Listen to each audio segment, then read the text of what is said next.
Good morning, good afternoon, good evening. If you're tuning in on the replay, Heidi ho to you.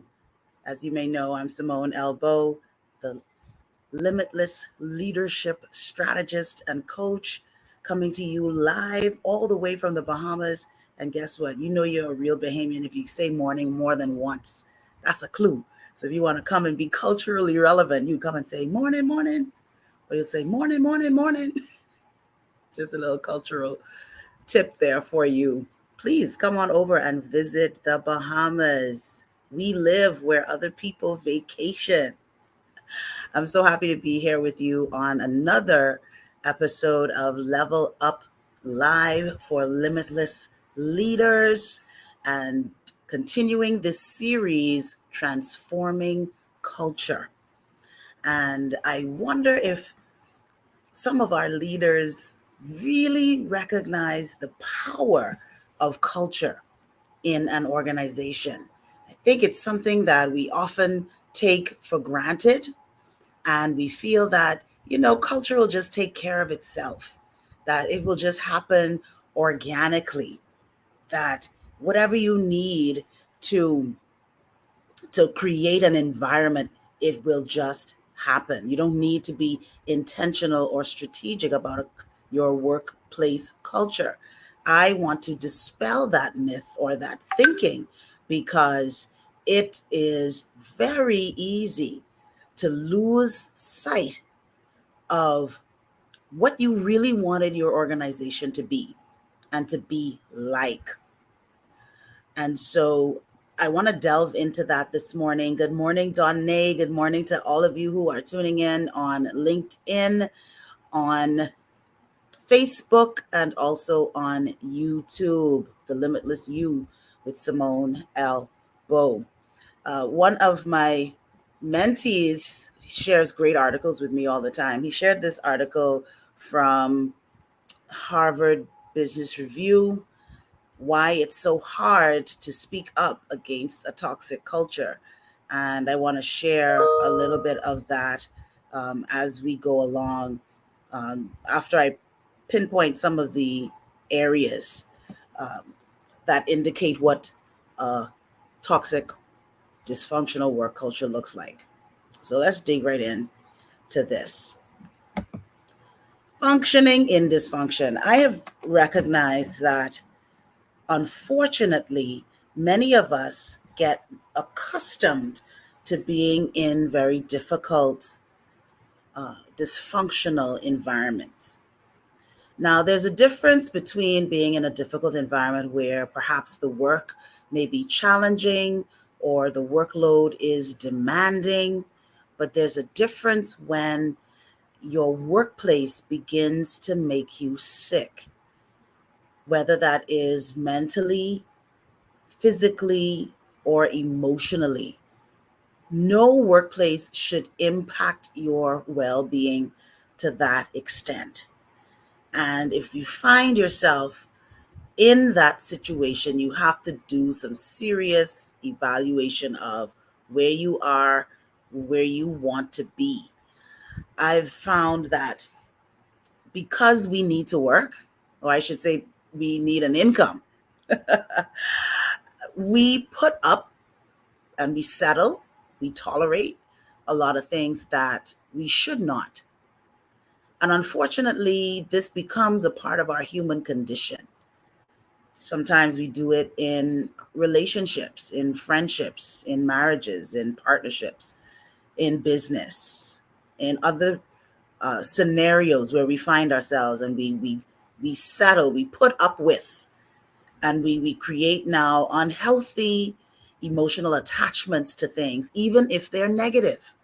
And that's the thing about us as human beings, is that we are very, I don't want to say adjustable, but we really are, we adjust and respond to stimulus and to environments. And I think it's a part of our ability as humans to adapt and to modify and cope in certain situations. And so we find ways to make do, to deal with stress, to deal with stressors, to deal with uncomfortable situations because we're thinking about how this is going to benefit us in some way. So if we want to not give up that income, then I'm going to adjust so that I can function and be functional in an environment that may not be comfortable or healthy. The danger with that is that sometimes we cannot recognize what is not dysfunctional, and we mistreat what is healthy because the dysfunction has become normal. Whew, yeah, this one is a lot. But we need to go there because we have to recognize that some of the environments that we work in, we cannot just call it, this is work. It is what it is. As leaders, remember my quote, where there are great leaders, there ought to be evolution and revolution. Limitless leaders ought to always find ways to transform what needs to be transformed. So as leaders, we cannot walk into chaotic environments, unhealthy environments, and just be quiet about it and expect it to change or just to settle with it. And I'll just go along with this with everybody else. I'm going to keep my head under the radar, keep myself out of trouble, do my job, and keep it simple. That may be easy for a while, but if you really are aiming to be a transformational leader, you cannot live with that mentality forever. You got to challenge yourself and challenge your environment. So let's look at some signs of dysfunctional work culture. The first one is high turnover. High turnover. Now, in HR terms, that is the rate at which people leave the organization. And this is extremely good data to look at because you want to determine why are people leaving, when are people leaving, how are people leaving. So I'll explain. You may have some people who leave very early on in their tenure. So you have people who would leave within the probationary period. I've seen some people who have started a job and within a week, 2 weeks, I'm out of here, right? Some people who maybe 6 months, maybe a year, I'm trying to push it to a year, and then I'm out of here, right? So the timing of when people leave. Some people leave later on. They may be after 2 years, 5 years, 10 years, 15, 20 years. All people leave at different times for different reasons. Sometimes when you have long-serving people leave, that too is an indicator of something that we should look at. So that's when people leave. How people leave. I have seen some people who would leave without giving notice. Like, I'm leaving with immediate effect. That is a clue. What is going on? Why this person is willing to risk their professional reputation, risk getting not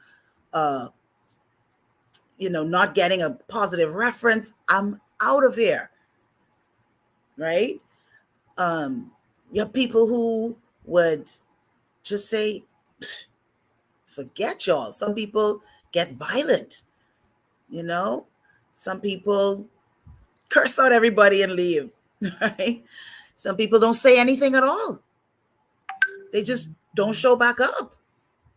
And then everybody starts asking, well, have you seen Simmone? Like, what's happening with Simmone? Like, does anybody know where Simmone is? And Simmone has gone, left the building, not coming back, not saying anything to anyone. They will walk away from final pay, all that sort of stuff, because they want out.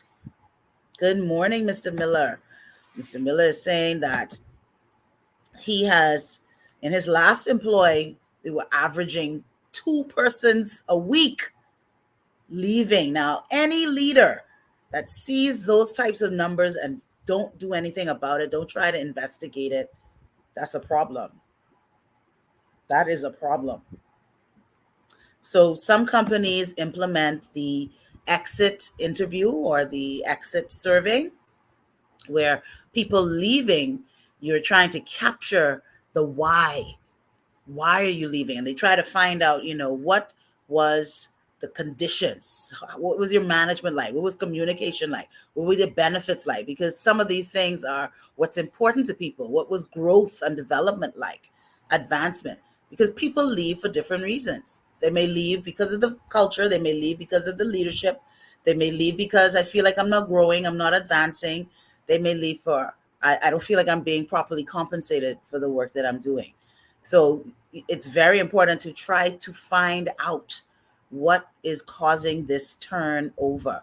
We can look at, as leaders, you can look at, sometimes the turnover is happening in certain departments, and you need to look at that. Is it the workload? Is it the leader? Is it the peer group? Because sometimes it's not the leader. Sometimes it's the people that you work with. People may think that bullying ends at high school and at primary school and all these other levels. Trust me, we have bullies in the workplace who intentionally do things to make the work life difficult for people. And they hamper people's ability to do their job. They make the work life very challenging, toxic, and tense. And so all of these things need to be looked at. We cannot turn a blind eye to turnover. And sometimes we look at it and say, well, people are replaceable. We're in the great resignation. So the pool is endless. We can just, they leave. So what? We can just fill these positions. But it's more than just about filling these positions. Because at the end of the day, you may be able to recruit easily, but are you able to retain? So you are bringing people into a toxic environment, they're not going to stay. And we have people that are talking about millennials and Gen Zs and even Gen Xers who, then they're just not going to put up with what baby boomers would have put up with. Baby boomers came from the previous generation, the traditionalists, who loyalty at any cost is an extreme high value to them. You have to be loyal. And that's why baby boomers and traditionalists hang on, and they teach that. And so Gen Xers have that to a certain extent. But Gen Xers, I think, were the first generation to begin this. Hey, I'm not putting in 20 years here. I need to go and grow. That's my personal mantra. You got to go and grow, right? So people are not going to stick around in toxic environments just because they may need a job. Second sign of a dysfunctional work culture is low trust in the environment. So this is where you have, and I hate low trust environments, because you feel like you always have to watch your back. You feel like you always have to be careful what you say. You have to be careful who you talk with or who you don't talk with. You have to play the corporate game because you don't want to get in any kind of trouble, or you don't want to be perceived a certain way or treated a certain way or seen with a certain person or groups of people. It's so much work. It's so draining. Um, it also feeds micromanaging, because from the leadership level, if you don't trust your team, then you're always going to be watching your team. So those are the leaders who are struggling with hybrid work and struggling with remote work, because they're the old school leaders that need to see you at your desk. Don't you know that I could still watch YouTube and Facebook at my desk? Hello, somebody. An IT professional showed me the shortcut on my laptop the other day. He was like, this is how you can shift from screen to screen, because that's how you can hide whenever your boss is walking up. You can shift your screen really fast. Like, come on. People will not work if they don't want to work. It doesn't matter where they're doing it. And people have already shown that some people are more productive working from home. And I can attest to that, because there are less distractions, there are less interruptions, and you're able to stay in flow for longer blocks of time. You're absolutely right, Donne. Always documenting conversations just because. Exactly. It is really so draining because there's this low trust environment. The third is fear of retaliation and victimization. Yes, child, these shows turn into real workplace church. Honestly, it's terrible. It's really terrible. But we have to call this out and we have to make changes in our environments. So fear of retaliation and victimization. Uh, and lots of other fears as well, that you can add into this, because but it really ties into retaliation and victimization. Because, say for instance, you're a person who, you're going to speak truth to power, right? And it's not in a malicious way, but you see things, you're a leader, and so you point things out, you come with solutions. But sometimes people, because of where they are in their mentality, they see that as, oh, you're coming here to show me up, you're coming here to challenge my leadership, you're coming here to be a disruptor in a negative way. You're a troublemaker, a rabble rouser, all of these different things. And so they retaliate. They retaliate by doing things to make life difficult or to punish you in the work environment. This is why some people's careers can never get ahead. And you'll be surprised.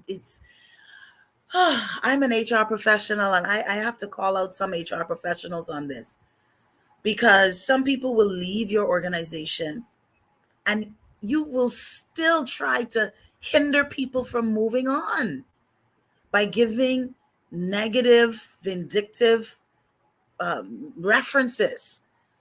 You know, Sometimes it may not have worked out with you. And I'm not talking about things that may be very serious, problematic behaviors, like maybe fighting or harassment or things like that. I mean, those are things that you should be honest about if people are but you got to be careful now, because you don't want to be slandering people if you don't have proof, right? But if they're big ticket items, I'm not talking about that. But I have seen where people have just been petty, and they just don't want people to move on. They don't want people to get another job. So they just say these negative things that are perhaps unnecessary. I was sharing with one of my team members just yesterday evening, because I was giving her some of my negative experiences with particularly more senior, seasoned leaders who were just so negative toward me, and actually blocked opportunities, right? And it's so disheartening, because as a young professional, you're looking up to these people who are minimizing you. So it's a very difficult thing to deal with when you're now having to deal with situations on the job or even off the job where people are doing negative things towards you, saying negative things about you. And this is where we get into this culture of even being fearful of speaking up, being fearful of telling people that you're even on the job hunt, because you have some people who will call your job. Do you know Simmone is looking for something else?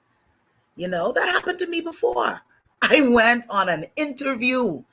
By the time I got back to the job, I got called by the HR and said, oh, I heard you went on an interview to XYZ place. You need to tell us what you're going to do. I'm like, what? How can I tell you what I'm going to do? I just had an interview. And first of all, how did you even find out? And so now you're putting me in a position that I have to choose when I haven't even been made a job offer. Like, what is this? And these are high ranking professional people. I have story after story of my personal experiences, not just people who, you get reports of in the course of your work. So it's really challenging out there. So because people will fear being treated negatively, hindered, blocked, and all of these are forms of harassment and workplace violence. Shanda is sharing, I know that exit interviews were conducted at some of my former offices. Unfortunately, it appeared that not all were afforded that option, and there didn't appear to be a proper documentation or discussion of those interviews because the culture didn't change.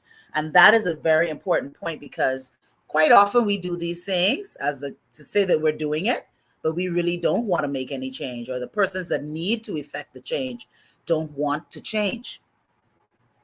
So we know, more often than not, we know what's going on. There's just no will to change. And this is what causes people to not even want to participate in surveys or even to be identified in surveys, because it's just the clapback, the blowback from it is just too real. Shianda shares again, quite frankly, the truth is a lot of our HR personnel were promoted within to fill the spot, but don't actually have the proper training. Sad, but true. And this is why we are proponents of joining associations, joining fellowships and networks where you can learn and hear best practices and challenge yourself to continue to grow as a professional. And I hope I'm saying your name correctly. Otimia says, I think a challenge is that employees don't understand their rights and our culture accepts the victimization. You're absolutely right. Sad to say, we're just talking about the culture, work culture, just national culture, that there's a lot of passivity. And the passivity says it's a powerlessness is what it is, right? And so we give our power away and we feel like we do not have control because there are other people that apparently are more powerful. And because we fear retaliation and victimization, we accept certain behaviors. We get quiet. We don't want to say anything. You know what? I'm thinking about my personal life, my lifestyle, my children. So I just gotta put up with this. But we don't have to put up with it. And unfortunately, even people that do speak up and follow the right processes to submit grievances on the job, sometimes they are retaliated against. They are the ones that get terminated. These are just the realities of culture, right? And so we need to look at this very, very seriously. Right? Oh, Sade, yes. The old school mindset that HR is telling folks to wear their skirts below the knee. Yes. Oh, Lord. It's not funny, but it is funny. I mean, this mentality where we're just watching the wrong thing. I call it majoring in the minor, right? I mean, we have so many more important things to be thinking about. It's just crazy. Don't get started. Get it started. Get it started. We're here to call it out. Good to see you, Alacree.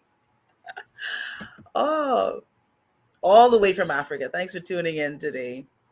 The next sign of a dysfunctional work culture is no confidence in leadership. Now, this is a scary one, right?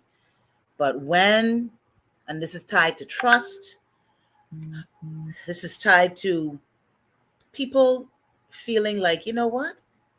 Nothing is going to change because our leaders do not have the will to make it different. So sometimes leaders are just oblivious. They don't know what's going on. They're clueless. They are out of touch. They don't know what's happening in their organization. And then you have some leaders who know. And sometimes leaders leverage dysfunctional cultures to their benefit. Oh boy. They leverage the dysfunction because it meets a particular need for them. So why fix it? Right? Some people just say, you know what? Just play the game. Don't hate the players. Just play the game. And so we create this mindset that this is the way that it is and it cannot change. It cannot be different. I can't tell you the people who I've spoken to who have been able to go into different environments and say, you know what? This environment is so healthy. I don't know what to do with myself. I have a leader that affirms me. I have a leader who who is interested in my growth and development. I'm compensated well. I'm excited about my work. My ideas are listened to. Those environments actually exist. But for some of us, we're like the child at the window of the candy shop looking in. Like, oh wow, look at the life they're living. And then we hear the whip cracking behind us. Get back to work. Get back to work. Don't mind me. I'm just making light of something that's very serious, right? Let's look at some more signs before time runs out on me. Next, oh boy. And we see this in the diaspora, don't we? Don't we? Cronyism and nepotism. And this isn't just limited to the diaspora. This is everywhere in the world. Different faces, same game. I have seen where people will call their friends up and, hey, we got an opportunity here, and they leverage their position to get their friends into places where they need them to go. Now, to an extent, I understand it, because you want people who maybe you've worked with before, people who they understand you understand them, you have a great synergy, and so you're able to crunch work out, you're able to get things done. So there are reasons behind why people will move from job to job and bring people with them, hire people that they know, family members or things like that. Sometimes it's a family-owned business, a family-run business, and so they strategically place their family members, because sometimes it's legacy. It's about legacy, right? And they want their family members. Sometimes it's about trust as well, right? So there are lots of reasons why it happens. But what it does is it erodes the work environment, because for those people who are not in the clique, who are not in the hookup, who are not in the circle, who are not in the bloodline, it makes the work culture very difficult to navigate. How do you report the boss's son or daughter? How do you challenge them? How do you navigate around that? How do you ever hope to be promoted when these people are just in forever, right? So cronyism and nepotism can really make the work culture dysfunctional. This next one, gossip. Now, when we have and nurture a work culture that feeds on gossip, we are in trouble. And especially as leaders, you need to be careful with this. People will come and tell you things. That's a given. And that's great, because that's how you stay in touch with what's happening in the organization. That's good. But when you begin to make decisions on solely what someone comes and tells you, it shows to me your lack of maturity as a leader, because you need to investigate. Yes, you may trust your source, but you need to tap into other sources as well, so that you could determine, is this true? Right? Gossip also is heightened in an organization where there is lack of formal communication.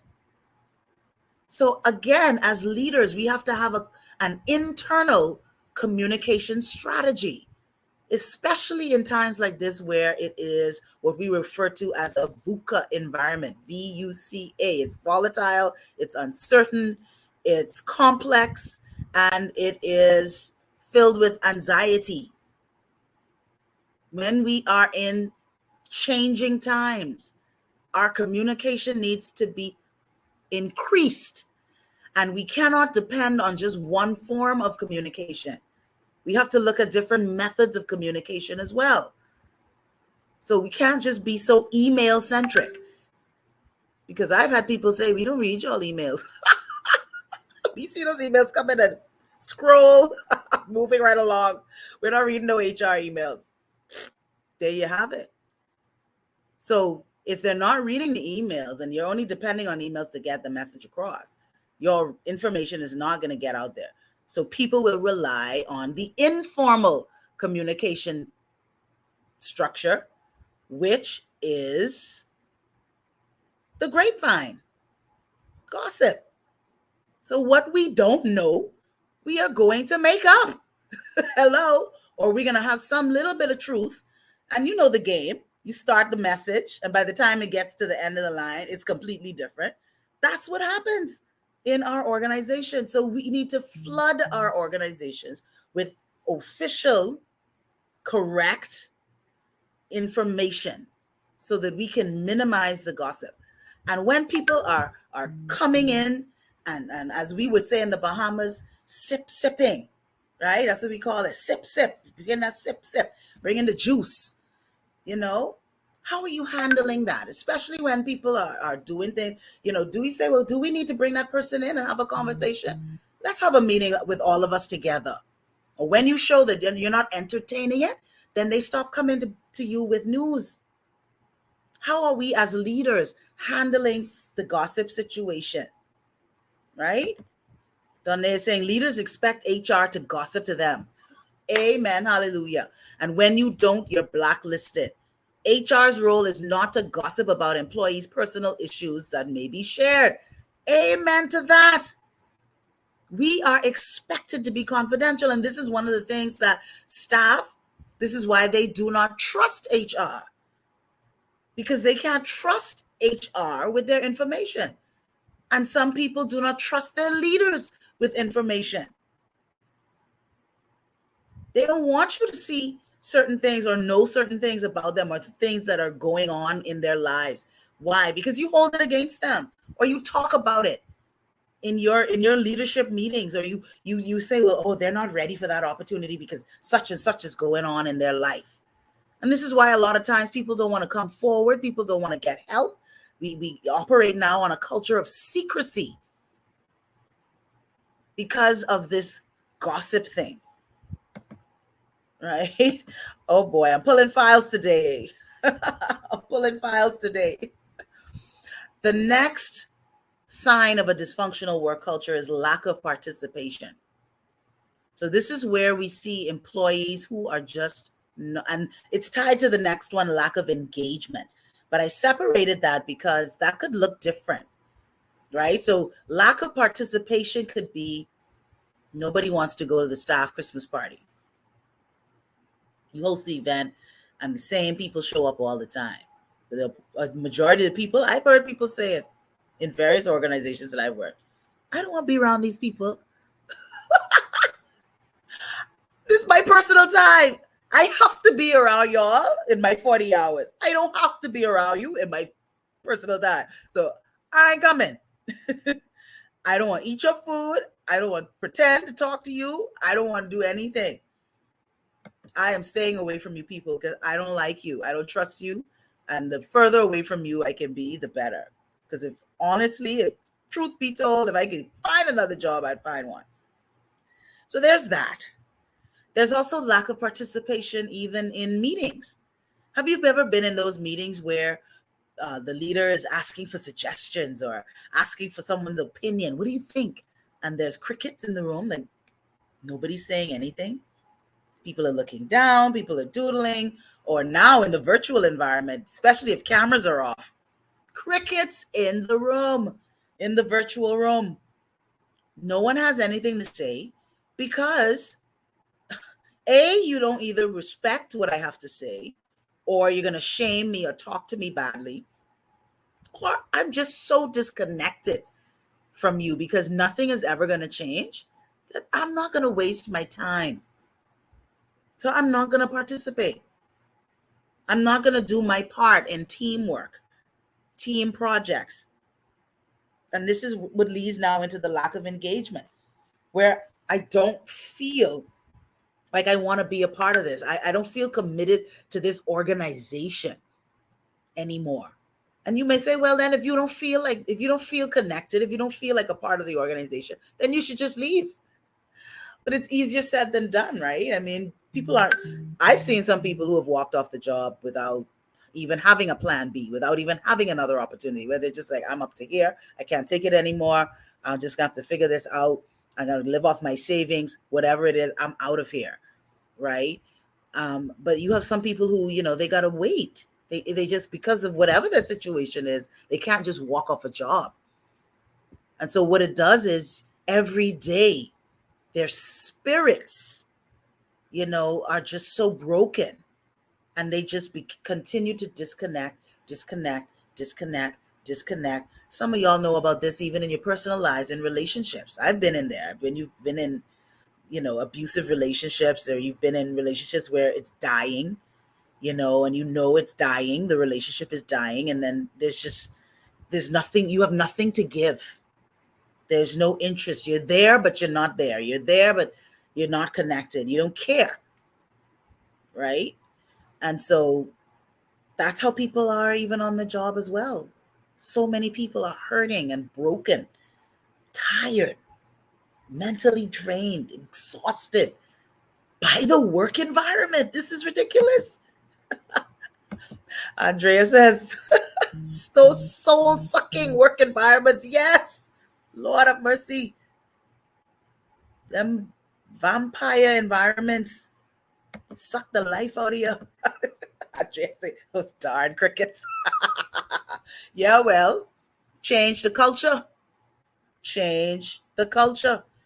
And then you will see more engagement. And that is why organizations have been doing more of these surveys and all of that. But again, what are we doing with the information? Because it's going to get to a point where the people aren't going to want to participate, because they say, well, I've already done 5 surveys and we still have the same problems. I'm exhaling. I'm passionate about this. Let me read some of your comments. Shiana says, we need massive training within our corporate entities. Yes, Lord. HR, employees, what's confidential, what's necessary information to be shared within the professional environment, and what should be protected. Absolutely. And this should be a part of our ongoing compliance training.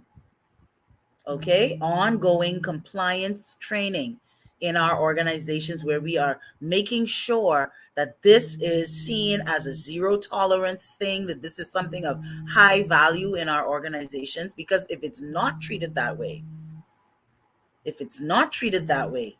then we will continue to have these types of environments. And this is where, I love going into organizations and helping leaders to strategize on identifying, first of all, what are the issues?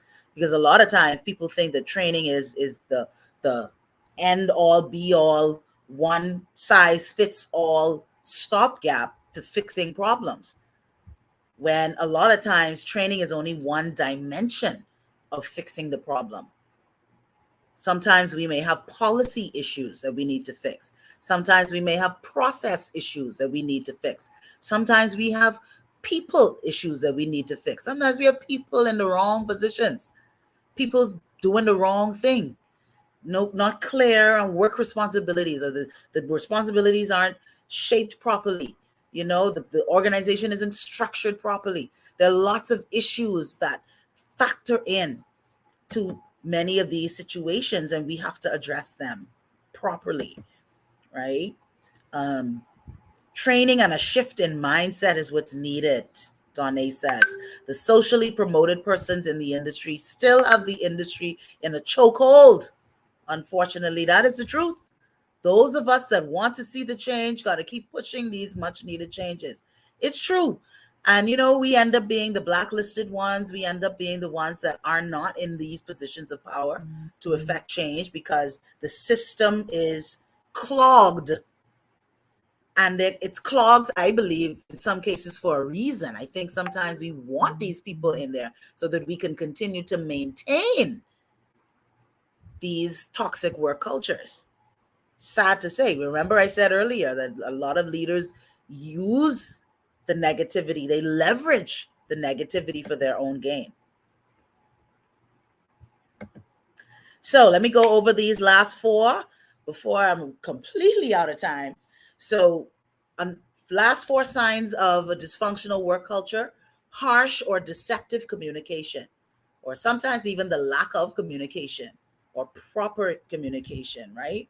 So when we operate from this environment where we are snapping at people, we're shouting at people, we're shaming people, we're minimizing people, diminishing people, or we're not speaking the truth. We say one thing to you and then we say something else behind your back. That's deceptive, right? We misrepresent people, gossiping, telling lies about people, creating impressions about people, trying to hinder their careers or their advancement, or just trying to be divisive in relationships because we want to ostracize and alienate people in the environment. This is abusive behavior. Those are actions of bullies and abusive people. A lot of times if we study on these, sometimes these are personality disorders that people have.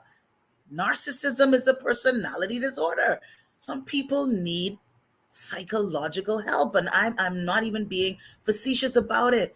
People have deep-rooted issues and trauma that they need to unpack that's unresolved in their lives, and it spills over into every other aspect of their life, including work. And they call it leadership style, they call it work style, they call it personality. But in many cases, it is dysfunction. And we need to pay attention to it and to deal with it. A lot of times I hear from employees, where is the accountability for managers? You come down hard on the employees. You write us up, you suspend us, you fire us. But where is the discipline for the leaders? It seems like leaders could just get away with anything and do whatever they feel like. The next sign is unclear or lack of respect for roles and work responsibilities. So when we don't know what we're supposed to be doing, when processes and roles and protocols are not clear in an organization, it also lends to dysfunction. Why? Because we feel like we're walking in a minefield. We don't know, who am I supposed to ask for this again? Who does this again? Or you have people encroaching on other people's work area. There's just a lack of respect. Like, this is my job, but why are you coming in and trying to do my job or interfering in what I'm doing that is a part of my department? Or you're dealing with my staff, not saying anything to me. All of these things, it's disruptive, and it's not conducive to efficiency, productivity, trust, all the things that we've been talking about all morning. And finally, a tense environment. Have you ever been in some work environments and offices where the vibe, for want of a better word, is almost tangible? I know I'm a highly sensitive person. I'm very spiritually led and intuitive. So I feel things. I may not say a lot of things, but I see things and I feel things. I can feel things when I walk into a room. I walk into an organization, and you can feel where, people are in these hushed tones, or it's very tense. People aren't comfortable. People are sneaking to talk and laugh, sneaking to talk to certain people. That kind of environment is very unhealthy, and it makes it very difficult for people to really work effectively. So we've come to the end of the road in this particular episode of Functioning in Dysfunction. And I want to challenge us as leaders to continue to push and advocate for change in your environments, change in the way we do things. And how do we do that? We do that by modeling the behaviors that we want to see. So as hard as it may be, and I know I struggle with this, because I've had people who would tell me, you got to play the game. You want to get ahead, you got to play the game. But my personal value system doesn't allow me to play the game. I am very bad at playing games. I've had to work on my poker face because I'm very expressive. And so sometimes a lot of things you will see how I feel. And so I've had to work on that, because I believe that as a mature leader, you have to be neutral in your environments, and you know when to exhibit passion, when to exhibit power and all of these other things, right? And that's a part of your emotional intelligence, being able to self-regulate, right? So that's very important. Knowing what to say, when to say, how to say, all of that is a part of your growth and maturity as a leader. I've had to learn that over the years. But it doesn't mean that we must settle and tolerate certain things, that we can't call things out in the right way, in the right form, in the right setting. And trust me, those situations and opportunities will come where you can take a stand and speak truth. Trust me, there will always be an opportunity, whether that is in a survey, whether that may be in a leadership retreat, and you have an opportunity to be a part of a group discussion, and you can brainstorm and you can just throw things out. There is always an opportunity to effect change. I'm with you, Andrea. Tricks are for kids. Ain't nobody about that life. Ain't nobody about playing no games. We ain't here to play no games. That's do business. We here to do real work. I find that people who into playing these games are incompetent. They are operating at a very mediocre level of performance, and they use these behaviors to mask their inability to do their job. There you have it. I said it. They're going to block me off the internet. But, time out, man. Time out. We have so much important things to do.